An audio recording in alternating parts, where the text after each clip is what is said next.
Kalau korupsi itu zaman dulu ada kan? Zaman dulu ada.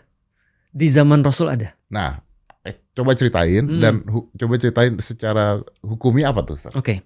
Di zaman Rasul banyak sekali di zamannya Rasul banyak sekali melakukan sebuah perbuatan-perbuatan sistemik ataupun perbuatan-perbuatan individual untuk mencegah kecurangan-kecurangan terjadi. Oke.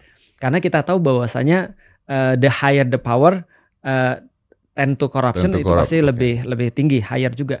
Nah, maka Rasul misalnya mengatakan pada para sahabat yang diutus pergi ke satu wilayah. Kamu pergi ke satu wilayah, ambil zakat mereka. Misalnya, lalu kemudian Rasul katakan jangan terima apapun dari mereka.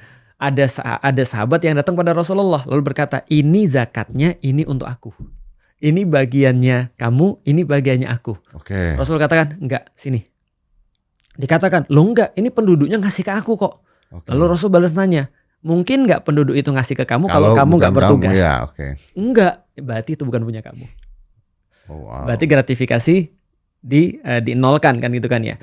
Apalagi Rasul juga pernah mengatakan ketika pergi satu tempat tidak boleh menerima hadiah kalau sudah pejabat. Maka semua pejabat di dalam Islam itu nggak boleh terima hadiah, gratifikasi dalam bentuk apapun. Bahkan ketika dia ngantri lalu kemudian dia diutamakan maju ke depan itu juga nggak boleh. Karena jabatannya. Karena jabatannya itu nggak boleh, kecuali dalam beberapa. Kalau diharuskan, karena misalnya jabatannya dan penting untuk dia maju duluan.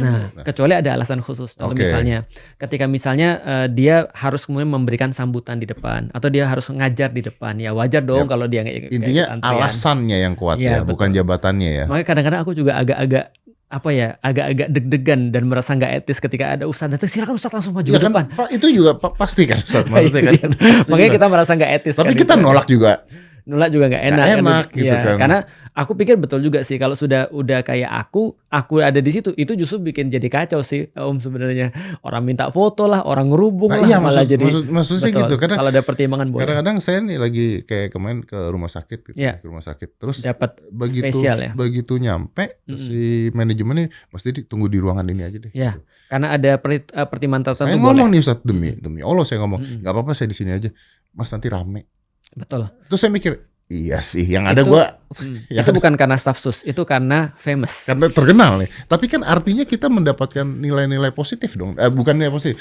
Ada privilege kelebihan dari situ dong. Understandable. Oke. Itu normal. Berarti itu masih bisa dipertimbangkan. Masih bisa dipertimbangkan.